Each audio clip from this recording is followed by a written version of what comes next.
కూడా సైలెంట్ అయిపోయారు. ఎందుకంటే తప్పు వాళ్ళ వైపు ఉంది కాబట్టి సైలెంట్ అవ్వాల్సి వచ్చింది. ఇటు బీజేపీ ప్రభుత్వం కానీ, టీడీపీ ప్రభుత్వం కానీ, జనసేన ప్రభుత్వం కానీ, ఇందులో ఉండేటటువంటి అధినేతలందరూ కూడా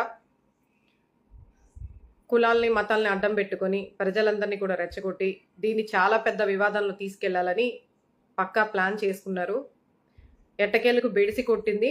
సుప్రీంకోర్టు ఇచ్చినటువంటి తీర్పుకి, వాళ్ళు అడిగినటువంటి ప్రశ్నలకి ఏమాత్రం సమాధానం చెప్పలేక తెల్లమొహం వేసుకుని ఈరోజు ఎక్కడోళ్ళక్కడ సైలెంట్గా ఉన్నారు. సుప్రీంకోర్టు ఇచ్చినటువంటి తీర్పును కూడా మన పురంధేశ్వరి గారు బావగారిని సపోర్ట్ చేస్తూ భక్తులందరినీ కూడా, అంటే నమ్మినటువంటి భక్తుల్ని